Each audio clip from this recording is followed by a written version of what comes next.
Hey there, friends. Long time no see. I feel like I started my last video off the same way, like, hey, it's been a long time. But it does. It feels like it has been a long time. So, hey, welcome back. If you're new here, my name is Shalita. May was a bit of a disaster. So, if you recall, and maybe if you don't, so for May, I did this Pinterest picks my reads, or Pinterest inspires my reads video for my May TBR. And it was fun and creative. You know, I didn't come up with the concept. I got that from other creators. But, you know, it was fun. Yeah, out of 10 books, I only read 3. Now hold on. It gets even worse. Not only did I only read 3 books in the month of May, I literally only read 1 from that TBR list. I know. Stop. I know. Yeah, it was just a lot going on last month, I guess. You know, work, adulting. But yeah, this month we aim to redeem ourselves. Like I need some solid reading time. So we're gonna do a bit of a little combo video today. So we're gonna talk about the 3 books that I read in May, and we're also gonna do our June TBR. So I started to pick out the books that I you know, like planned to read, but then I was like, let's still do something fun. So I still want to, so for June, I still want to give myself that wiggle room. I still want to pick 10 books. Generally, I read about 6 books a month, at least. Generally, you know, May was a wash. May was a fluke. So I want 10 books on my TBR for June. So I already have 3 books for June that I need to read. I have 2 arcs that I need to read. No, scratch that. I have 3 arcs. That I need to read. I actually just finished one today. But it's still going on my TBR because it's June, right? So I'm still counting that as a June read, even though I've already finished it. I am in the midst of one, and then one I need to start because it actually releases this month. So I have the 3 arcs that I need to read, and then I'm gonna pick 7 more. We're gonna use the random wheel, spinning wheel thing. I feel like the last time I used that, I actually did better about committing to the reads that I picked out. I feel like that was for January. I think we did 10 books, and then I think I may have read 4 to 6 books off the list. So I feel like I did fairly well compared to last month. So that is the game plan for this video. So, but before we dive into things, we've got a little homework to do. My homework, if you will. I would really greatly appreciate if you would like, comment, and subscribe. If you haven't already done that, let's go ahead and just get that out of the way. Oh, okay, we done. Have you done it? You done it? You ready? Okay. All right. Let's jump into things. That was so lame. I was doing the swim. All right. Let's jump into things. Okay, so the first book that I read for May was actually like a legit banger. I almost feel like I get a pass for only reading 3 books because this book was so freaking good. So the first book that I read in May was The Weight of Blood by Tiffany D. Jackson. Yes, you guys, I am finally on the Tiffany D. Jackson train. I finally can check this one off I think this one's on my 25 and 25 list. I can finally check that off. And y'all, this was a freaking banger. So I started out reading it physically, and then I started listening to the audiobook. And baby, once I started listening to that audiobook, there was like no looking back. It was so well done. So this is a young adult thriller. and it's a Carrie retelling. So we have our main character, Maddie, or Madison Washington. So Maddie is basically like this. She's an outcast, you know, at her school. It's in, I think it's in Georgia. It's in the South somewhere. Wherever it is, it's in the South. Might even be Mississippi. I'm not quite sure. But it's in the South, and it's like this little podunk town, right? The town isn't outwardly racist, but there's a lot of like racial undertones. There's a lot of covert racism in this town. Their school still has segregated proms. And the way that they get away with it is because the prom is not hosted by the school, right? They're like private proms. So the white prom is at the country club. Then the black prom is in a barn. but they decorate it. They decorate it, right? It's cute. Okay, so getting ahead of ourselves. I just wanted to throw that out there. So, like I said, Maddie's an outcast. So Maddie is biracial, but she is so fair-skinned that she has been passing as white. Because while the town isn't, you know, overtly, you know, racist, you know, it's still racist, right? So it's, you know, but her father's white, her mother's black. She's never, I think she never met her mom, but she's been raised by her father, who's basically raised her as white and has basically, you know, drilled it in her that, you know, people won't accept her, that, you know, I guess being black is bad. Y'all, if you're like me, you know, you were born in the 80s, I mean, maybe even the 90s, you know, the 90s or before, you know that one of the things that young black children and black women did to straighten their hair before there were flat irons, we use pressing combs. We use what they call a hot comb or a pressing comb. And hold on, because like after like reading the book, I was like, I think we still got one of those around here. Hold on. For those of you out there who don't know, this is a hot comb. Hot comb, pressing comb. This is how we got our hair. You know, it was like your mama and your granny got your hair silky, silky smooth night before Easter. Okay, so you put this bad boy on a stove, get it hot, get that Blue Magic grease or that Royal, what was it? Well, not Crown Royal Crown grease. Get that in there. That's, you know, your little pomade, and baby, this is a thing of nightmares. But, you know, it was a part of our culture. It is, you know, it's part of our culture, it's part of our history. And there's a scene in the book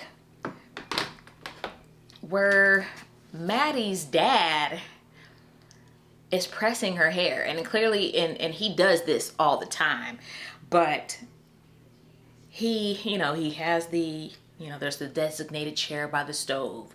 He puts on his smock, you know, like he's ready, like this is their routine. And it just burned me up so bad, because it's like he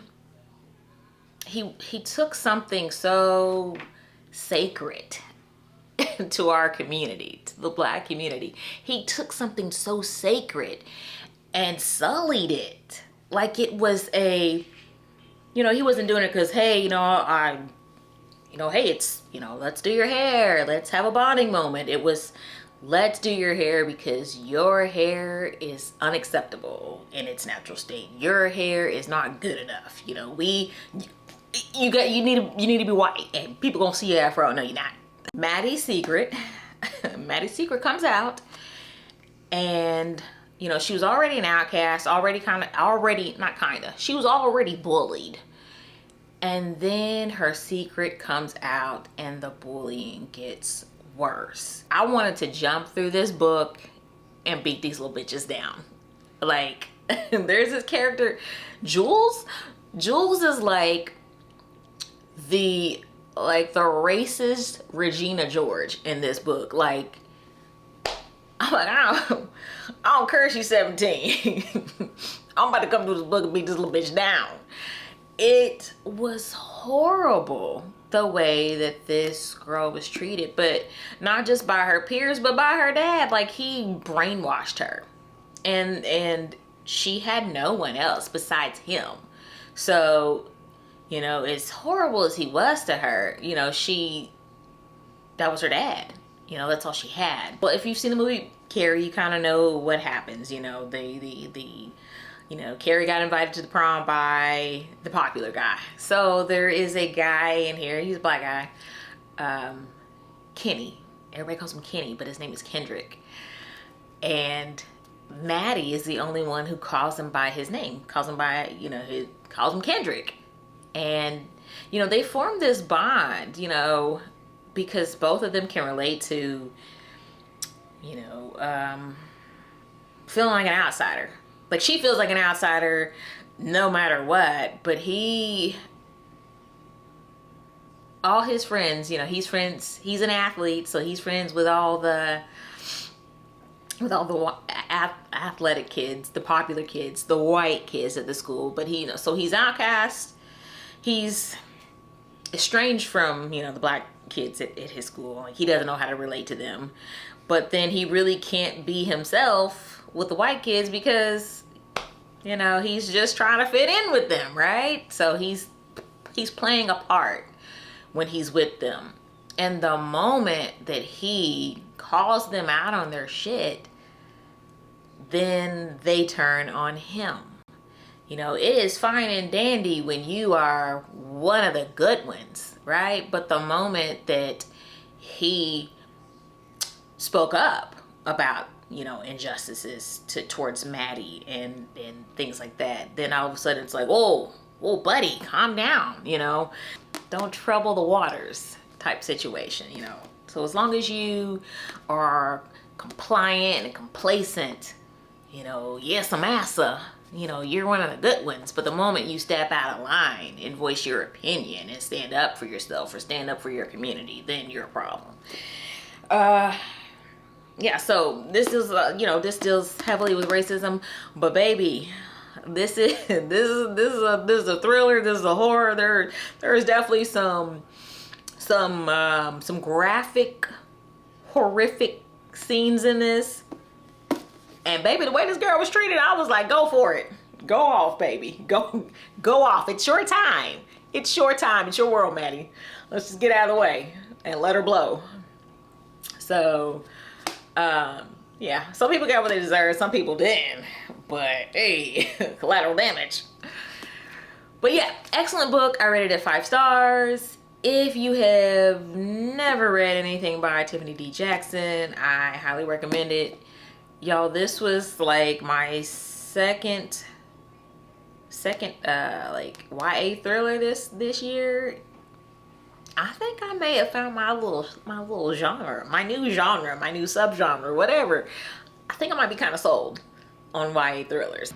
The next book that I read was Trial of the Sun Queen by Nisha Tooley. And this is, I don't know if this is YA fantasy. I don't think it's YA fantasy because it's kind of like YA fantasy, but it's got some spice in here, okay? Actually, wait a minute. I don't know. Was there spice in this one? Or is it spice in book 2? I've been running through this series. Like, I read the first book. I listened to it on audio. I listened to the audiobook. And then I just listened to the next one. And now I'm on book 3, listening to it too. So this is my car book. But anyway, this is a romantasy. So we have our main character, our main female character, Lore. And Lore has been imprisoned in this like horrible prison in the Aurora Kingdom, or what is it? Yeah. She's been under the Aurora King's rule for like the past 12 years. Since she was a child, right? So her and her friends, who we later learn are actually her siblings, her brother and sister have been imprisoned there in the Aurora Kings. Aurora Kings prison. So that is until one day Laura is just magically released. She doesn't know how, but hey, she's free. But she's in a strange land at this point. She is in the where is she at? Oh, well, somehow she lands in the hands of the Aurora King's rival, the Sun King. And not only is she now in his hands, not only is her life not in his hands, but she is being entered into a competition to choose the next Sun Queen. So Laura's like, well, I don't know how I got here. Why am I in this competition? So, I mean, Laura's like a prisoner, right? She's a low man on a totem pole, but she's being entered into this competition to pick the next, queen of an entire kingdom. So she's in this competition with women, with girls who have been, raised and bred for this. So she's like, how the hell did I end up here? So we kind of just follow that journey with Laura, her trying to figure out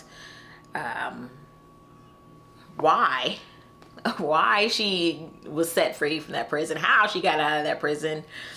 And, she realizes, okay, this isn't just some nice little pageant, I gotta win this competition or I'm probably gonna die. And then we have our main male character, Nadir.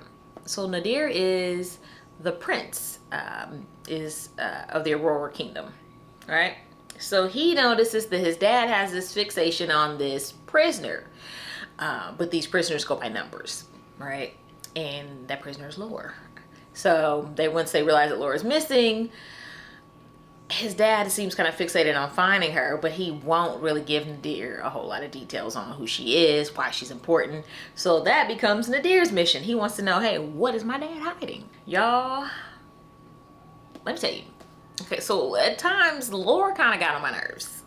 Like, she kind of got on my nerves a little bit in this.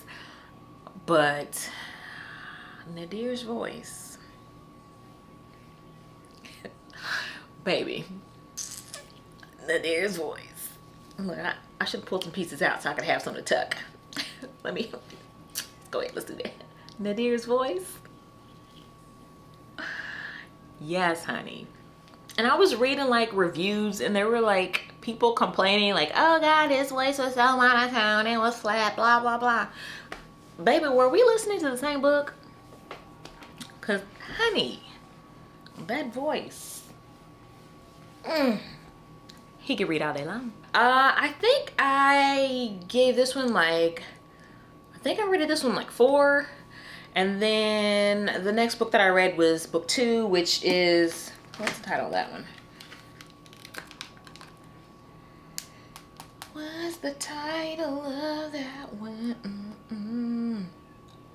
Rule of the Aurora King. So Rule of the Aurora King, book 2 in this series. I enjoyed book 2 more than book 1. And I think one of the main things is that book 1, from Laura's perspective was in first person, but Nadir's was in third person.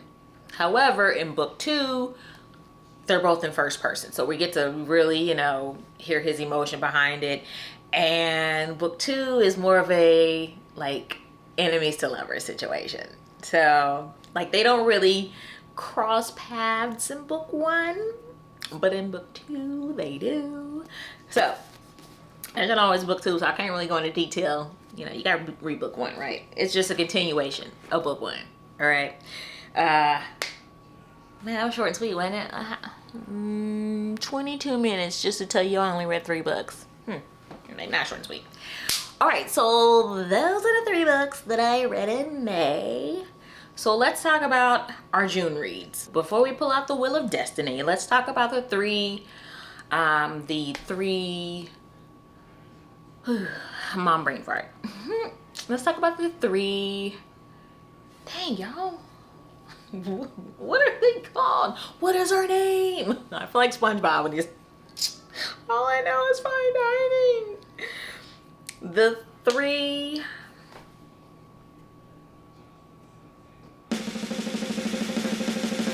The three arcs. The three arcs. We'll talk. Jeez Louise. Let's talk about the three arcs that I had to read this month. So the first arc I'm currently in the middle of is Our Vicious Oaths by Annie Davenport. So the last thing I read from Annie Davenport was her duology, The Blood Gift. So I kind of already expected, hey, I'm probably gonna get a nice strong like main female character, and so far that is what it looks like. So Our Vicious Oaths is a romantasy, specifically a fae romantasy. This is kind of like a enemies to lovers, rivals to lovers situation. So we have Kadisha, who is a princess of one fae kingdom, and then we have our main male character Malachi, who is the king of a rival kingdom, right? So their paths kind of cross, and they are tasked with basically working together to take down one of their enemies. So the enemy of my enemy is my friend, right? So that's the situation in this. High fantasy. We've got something akin to dragons. They're not dragons, but they're dragon adjacent. So far I am loving it. I think let's see, how far am I into it?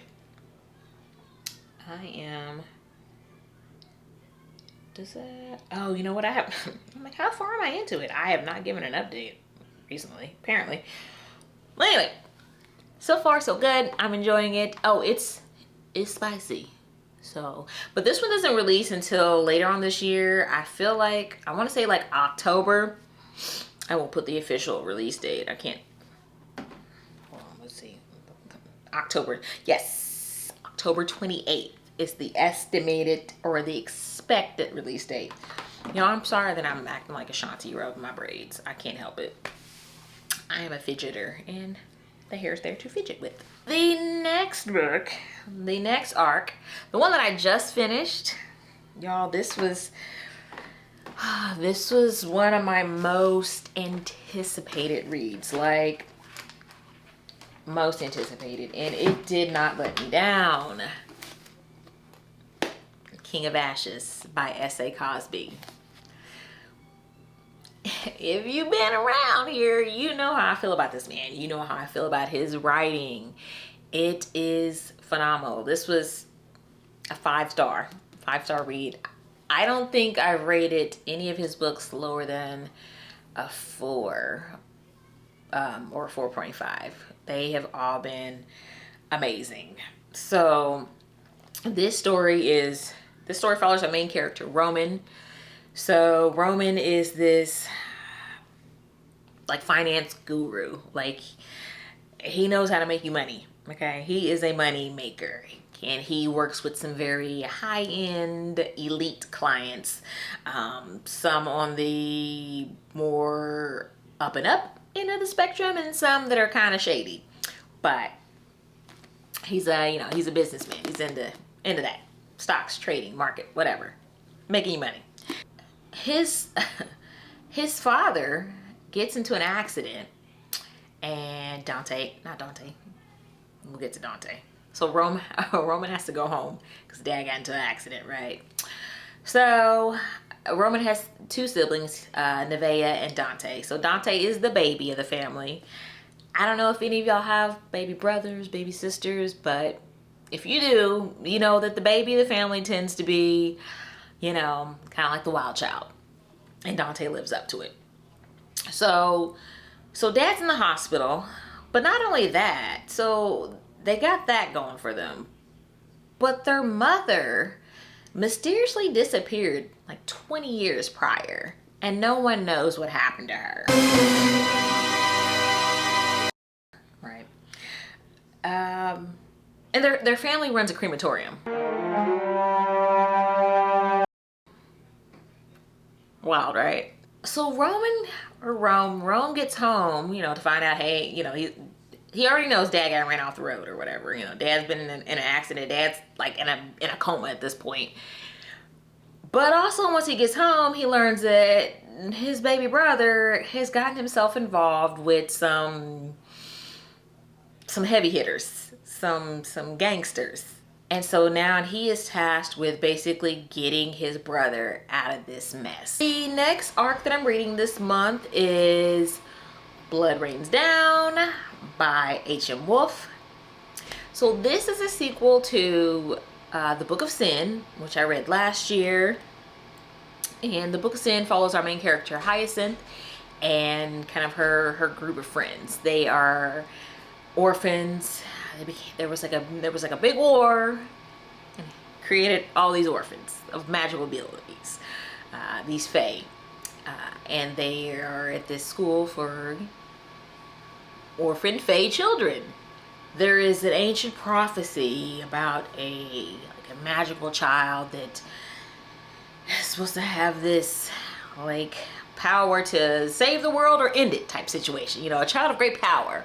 And a lot of the surrounding little, you know, kingdoms and enemies want to get their hands on that child, and they feel like that child is in that orphanage that Hyacinth and her band of merry men are in, right? So in book 1, we follow that journey. You know, they leave the orphanage, and they are on this quest to find this kid. But also they know that Hyacinth herself has some kind of magical abilities, so they need to protect her as well. There's magic, there's dragons, there's romance, there's action. Excellent read. I think I rated Book of Sin 4 stars, 4.5, something like that. So book 2 is, you know, a continuation. We're gonna follow Sin as she steps into her power and owns that, because in book 1 she had been in a very like toxic, abusive relationship, and you know, she didn't know her worth. But by the end of book 1, she knew her worth, right? So in book 2, I imagine, you know, we're gonna get to really see her powers develop. We're really gonna get to see her come into her own as a leader. So if you all hear any background noise, disregard. That's my demonic teenagers finding themselves something to eat. So, all right. So so currently I have about 76 physical books that I 76 physical books that I have not read yet. So I'm gonna pull up this number generator, this spinning wheel. So we're going through, let's set our max to 76, and let's get this party started. All right, so here we go, guys. Here we go. This was really fun. I like doing this last time. Okay. Spinning. Do, do, do, do, do, do, do. All right, what we get? You guys look first.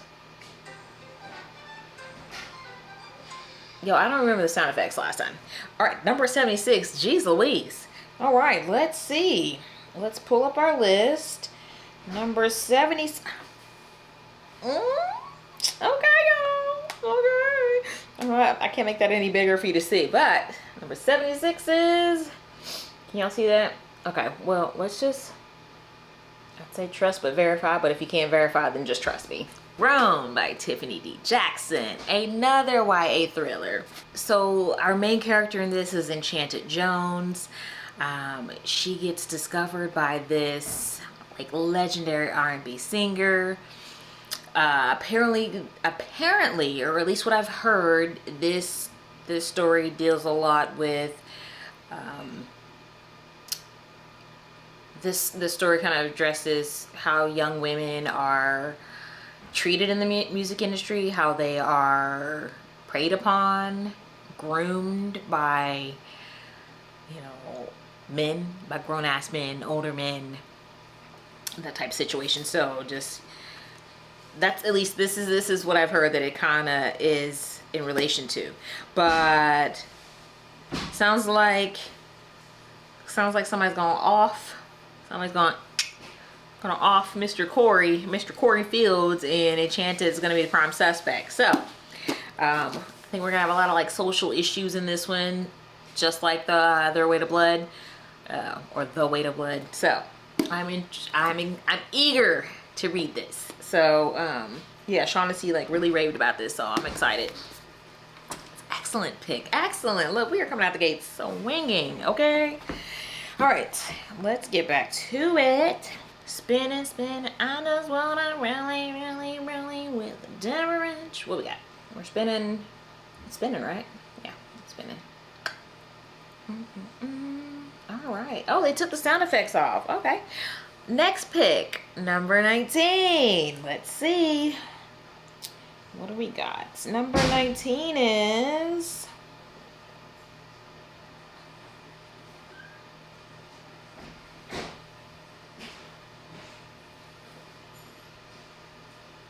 Y'all, do I even own this book? Hold on. What? Oh, no. Oh, I'm looking at the... Okay. I'm like, I've never even heard of this book. That's the ebook section. We're not reading those. Okay, book number 19. Yes! Okay, let's go. Because I actually, when I was going to just like handpick my own picks, this book I was gonna pick. Book number 19 is Eleanor Oliphant is Completely Fine by Gail Honeyman. So this book comes highly recommended by Kalila D. It is, I think this is contemporary fiction, literary fiction about our quirky character Eleanor Oliphant, who's lived a pretty sheltered life. Her mom is pretty much her whole world, and that's until she meets some IT guy, and I guess her world's gonna get a little bit bigger. So eager to read this, just because, you know, I love a good quirky heroine, and I'm a little out there too myself. So maybe I'll be able to relate to Eleanor. Right. So, all right, two really good picks, y'all. Two really good picks. I'm hopeful this month, especially with my new work schedule. I feel like I'm gonna be able to get some prime reading in. Cool. All right, here we go. All right, so 5 more. Okay. Remember, we already got our arcs laid out. Even though I finished King of Ashes, I don't want to add like any extra pressure on myself. Okay, we're counting that. All right. 13.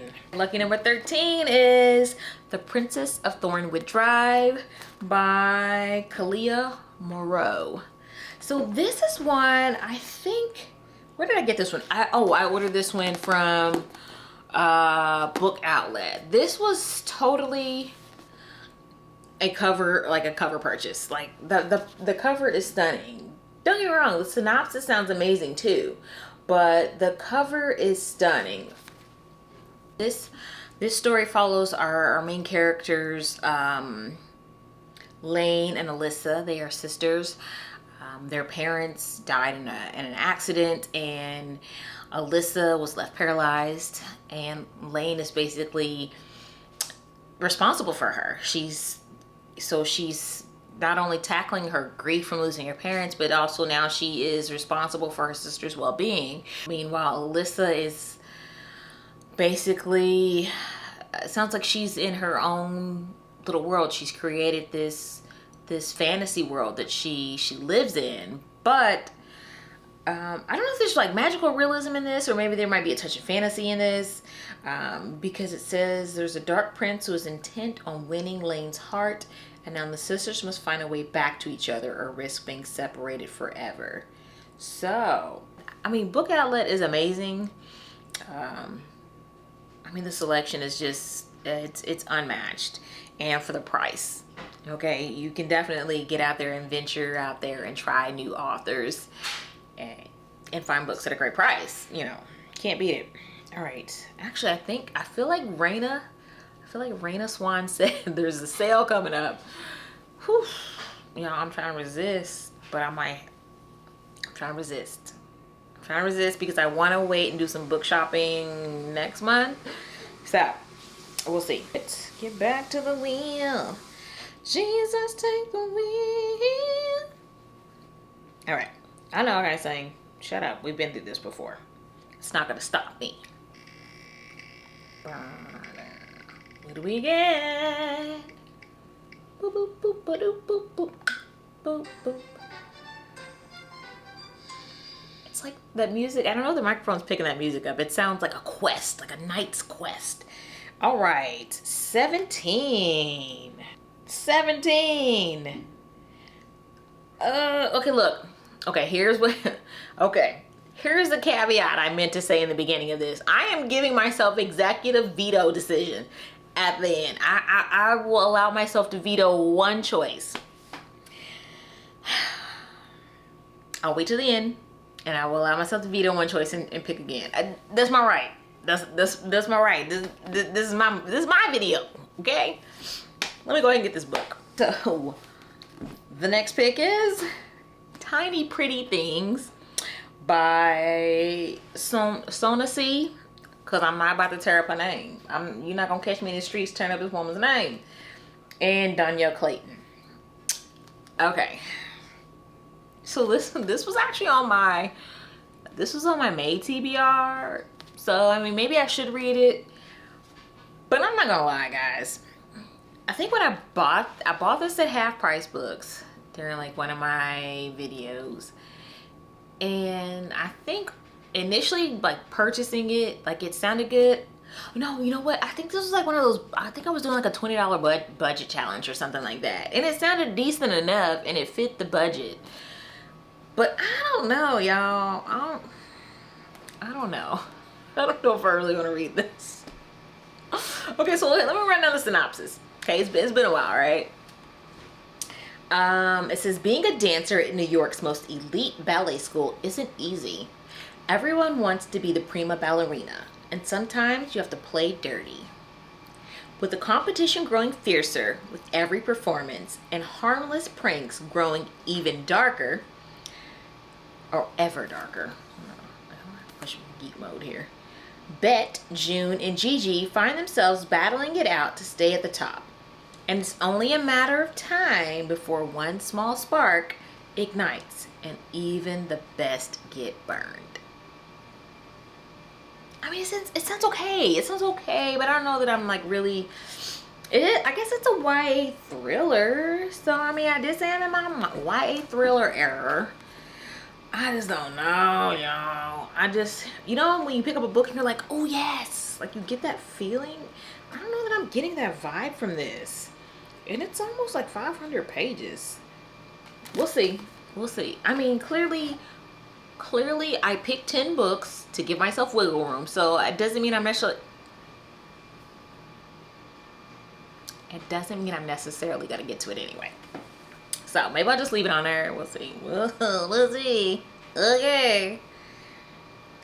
All right. Back to the wheel. The wheel of destiny here. All right. Remove that choice. Remove it from my damn cart. No shade to the author. Has anybody read this? Anybody read it? Anybody heard of it? I feel like I've heard of this author, Danielle Clayton. I feel like I've heard of her. Some of her writing. Yeah, comment down below. Have you read anything by Danielle Clayton? Because her name sounds familiar. I think she does. I want to say I think she's a YA writer, but I don't know. Nothing's clicking right now. All right. Spinning. What we got? 44. So, number 44 is... Get some cold guts. Get some cold guts. Alright, I'm a dork. I know. Anyway, The Color of a Lie by Kim Johnson. So, I do believe this is a YA... I don't know if this is thriller or YA fiction. I think it's along the lines... Somewhere along those lines, right? Calvin knows how to pass for white. He's done it plenty of times. For his friends in Chicago when they wanted food but weren't allowed in a restaurant. For work when he and his dad traveled for the Green Book. This is different. After a tragedy in Chicago forces the family to flee, they resettle in an idyllic, all-white suburban town in search of a better life. Calvin's father wants them to embrace their new lifestyle, but that's easier said than done. Hiding your true self is exhausting, which leads Calvin across town where he can make black friends who know all of him, and where he can spend more time with his new crush, Lily. But when Calvin starts unraveling dark secrets about the white town and its inhabitants, passing begins to feel even more suffocating and dangerous than he could have imagined. Expertly weaving real historical events with salient reflections on being black in America, acclaimed author Kim Johnson takes readers back in time to reveal powerful truths whose echoes are still felt. Okay. So this sounds like a YA, historical YA thriller, historical fiction. 2 more, and then we'll decide if we want to use our little veto power card, our veto card, to veto that one out of here. All right, let's see. What are y'all reading this month? Comment down below. Let me know what are your picks for June? What are you most excited to read this month? Let me know. All right, here we go. We're spinning again. Why does it seem all jacked up? Like it's on the fritz. What we got, guys? What do we got, guys? Number 14. 14. Okay. Okay, friends, we're in for a wild one. All right. Which, strangely enough, I just watched the... Did I finish it? Or did it finish me? I just watched the remake of this just last week. Salem's Lot by Stephen King. I'm not gonna like run down this whole synopsis. It's about vampires in like a creepy little town, okay? So, but yeah, I just watched the remake. I don't even remember the original. I know I watched it as a child because, you know, as an 80s baby, a 90s child, you know, we watch stuff that we ain't have any business watching. So I know that I've seen the original Salem's Lot. I just don't remember it. But I did watch the remake, and I enjoyed it. I thought it was entertaining. It felt a little fast though too, but whatever. Ooh, this one's she a thick mama. She's a long one. Not as long as it though. So this ought to be, oh, look at them. Stephen is this a large print? Let me look. I'm looking for, I appreciate this because your girl's eyesight is getting pretty bad. I don't know if you can see those words. Is it focusing? The print on the eye, is that focusing? Focus on your son. Anyway, I don't know if that focused or not. But anyway, print on that is amazing. It's like over 600 pages. Yeah, it'll be interesting to see how the screen adaptation differs from the book, or if it sticks closely to the book. We'll see. Because there were some things that went down in that book that, baby, I'm telling you, if they had put that on the screen, they would have been, yeah. All right, so let's, what are we up to? 1, 2, I literally just counted, y'all. The perimenopause brain is something else. 1, 2, 3, 4, 5, 6. Okay, one more, and then I think I am. I think I'm gonna give myself a do-over. It's my right. I'm supposed to enjoy my reading experience, and I just don't want to read that right now. I don't know that I ever will want to read it. I don't know. All right, let's see. Back to the spinning wheel. That's what we need. Spend the night with me. What we got? What do we got? 41. Okay. 41 is, ooh, Shiver. Shiver. This is one. Well, this is one I do want to read. This is another one that I picked up during one of my half price challenges. So this is Shiver by Ali Reynolds. This is a thriller. So this book follows a group of I don't know if they're former Olympic skiers or they are currently Olympic skiers, whatever. This follows a group of Olympic skiers, right? They were teammates, friends, and they had went to this resort lodge like 10 years prior. Is it 10 years? It doesn't matter. Some years prior, they had all went to this ski lodge, but one of them didn't make it off that mountain. Some years go by, they all get invited back to this ski lodge. They get there, the place is completely abandoned. There's a snowstorm rolling in. There's no way off this mountain. And then it becomes very apparent that they are being targeted. Who invited them to this mountain? Who's targeting them? What's going on? What happened to the friend years ago? Okay? So, excited for this one. Yeah. So we got quite a few thrillers over here. I'm not mad at it. You know, thrillers are, they get you, a good thriller, like pulls you in and just makes you want to keep reading. So I am all for it. But you know what I'm noticing? There is not one romance on here. Wowzers. But I guess I am reading 2 romanticises.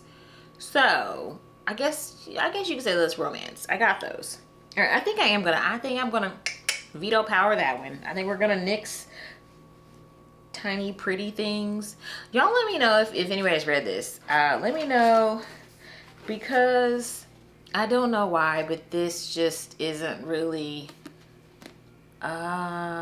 it's not really calling to me, and this might end up in a little free library. I don't want to just hold on to something if I'm not gonna read it. So plenty of fish in the sea, right? Let's see. Okay, back to the wheel, because I'm executive power. I'm the president here, okay? By George, this better be a good one. If I'm using my veto power, this better be a good one. 70. Let's see. Let's see what number 70 is.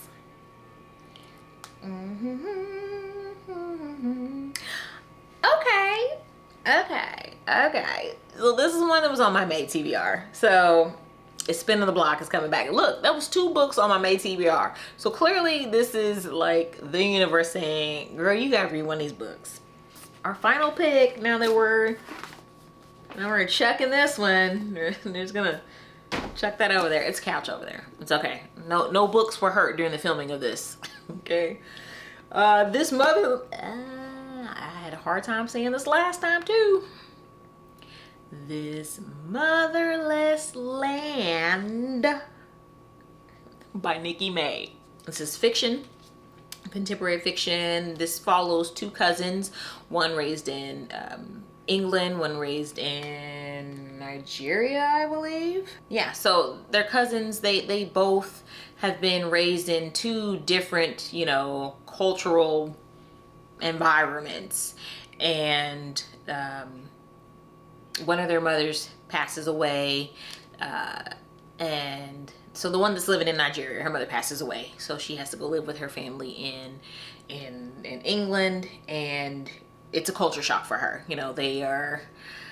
It's not like it was in Nigeria. They're not this fluffy, warm family. They're very cold, hands-off, distant type situation. But her cousin becomes her lifeline, and they become like the best of friends.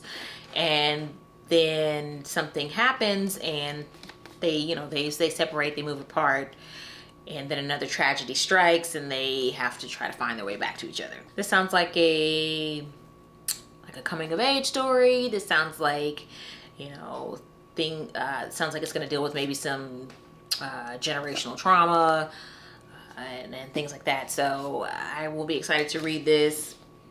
I love that cover too. So yeah, this sounds like a really good one.